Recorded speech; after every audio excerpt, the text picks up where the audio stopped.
atsika mpanaraka ny sakafo malagasy. Zao tsika zany a dia anao ny vary sosoa no ataontsika sy ny fomba fanasana azy mba tsy dia hisian'ny vato. Atoroko anareo ny fanaovako io. Anasa ny vary zany zao tsika. Zavatra tsaratsara anasantsika vary a dia na livia na saladiera bakolo na vidalex. Alefanao ny rano, asorinao kely aloha ny loto dia somary sidianao izy. Manariny rano ianao a sady misidika. Dia tsy vita an'izay izy a fa ampianao.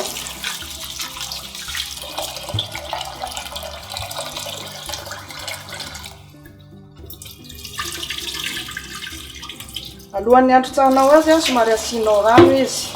Dia alainao ny vilaninao. Izy misy rano kely iny a, sidianao kely izy a, dia alainao ny eo ambony somary ataonao ny eo ambony fa tsy kofinao ny any ambany tsory. Alefanao ihany izy somary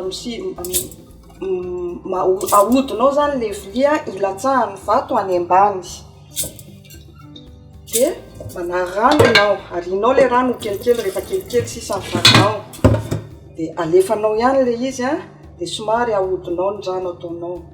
Le rano kely ambiny eo anatin'iny.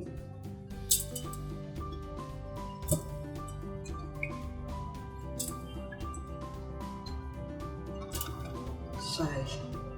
Toy izay ny fanasanao vary raha misy vato izy. Reo zao ny anahy somary misy vato. Hitanareo reo dia ohatr'izay izy dia tsisy voasasana tsara, midina tsara amin'ny vato. Andro vary sosoa ianao, raika apoaka io vary sosoako io a, dia rano eran'ny zinga sy tapany eo eo no anaovanao an'ilay vary soa. Voarotsakitsika iny ny vary sosoa dia avotsika kely izy zany. Ny afo zany a ataonareo maherihery.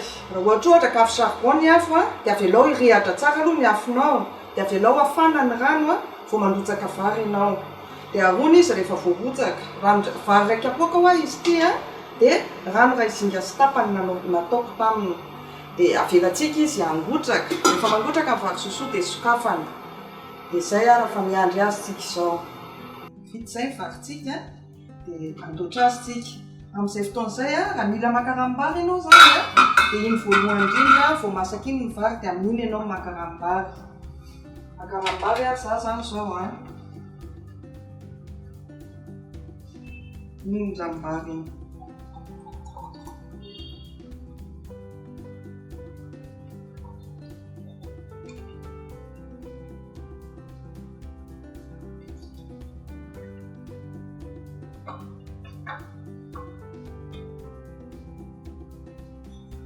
Masaka ny vary sosoa atsika.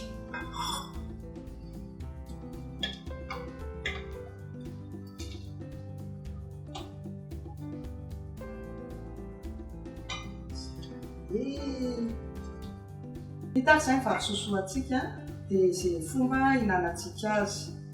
Azonao ihinanana kitoza, saosisy, voanjo voatoto, arakarak'izay misy. Dia ity ny rambary. Rambary vary. Masalama izy ity a. Kely dia mazotoa amin'ny hihinana sy manao manaraka indray mandraky io.